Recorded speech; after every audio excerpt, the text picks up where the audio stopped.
Bien chers amis de Café Évangile, il arriva que Jésus, passant à travers villes et villages, proclamait et annonçait la bonne nouvelle du règne de Dieu. Les 12 l'accompagnaient, ainsi que des femmes qui avaient été guéries de maladies et d'esprits mauvais. Marie, appelée Madeleine, de laquelle était sorti 7 démons, Jeanne, femme de Couza, intendant d'Hérode, Suzanne et beaucoup d'autres qui les servaient en prenant sur leurs ressources. Il y a un détail dans l'évangile de ce jour qui peut passer désaperçu par rapport à ce que dit l'évangéliste sur les femmes qui accompagnaient le Seigneur au long de son ministère. Il y a une précision qui est faite, c'est que des femmes qui accompagnaient Jésus sont celles qui avaient été guéries de maladies et d'esprits mauvais.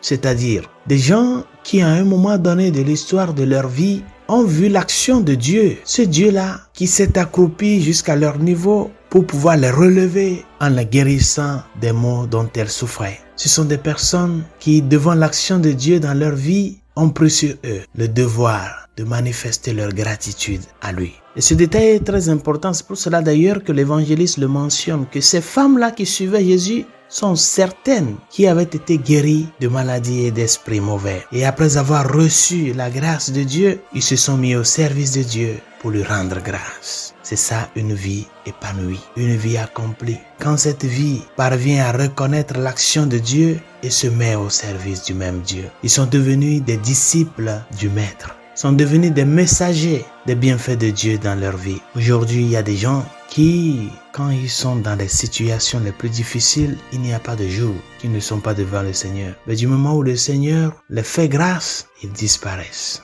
Ils disparaissent totalement. Et je reviens sur ça parce que si nous n'avons pas le sens de la gratitude, notre relation avec les autres, notre relation avec Dieu, notre relation envers nous-mêmes serait toujours des relations égoïstes. Seulement moi. Nous serons toujours des personnes aveuglées par ce qui nous manque au lieu de voir ce que nous avons déjà. Cela ne voudrait pas dire qu'en ayant reçu, il ne faut plus continuer à lutter et à travailler. Non. Mais c'est la gratitude qui t'amène à ce que tu as déjà, tu puisses le partager et continuer à travailler, tout ouvert à la grâce pour que le Seigneur puisse continuer cette œuvre-là de son amour dans ta vie. Saint Paul dit quelque chose de très important aujourd'hui à Timothée dans la première lecture de ce jour. Paul, avec les recommandations qu'il donne à son fils bien-aimé, afin qu'il soit un bon pasteur, un pasteur exemplaire pour le peuple de Dieu qui lui a été confié. Paul le rappelle bien à Timothée. Ceux qui veulent s'enrichir tombent dans le piège de la tentation, dans une foule de convoitises absurdes et dangereuses qui plongent les gens dans la ruine et la perdition. Car la racine de tous les maux, c'est l'amour de l'argent. La racine de tous les maux, c'est l'amour de l'argent. C'est l'amour du bien matériel. Si nous analysons bien au fond, pourquoi tant d'inquiétude, tant de violence? Pourquoi notre monde est entre guillemets un monde déséquilibré? C'est à cause des intérêts personnels. C'est à cause juste du moi.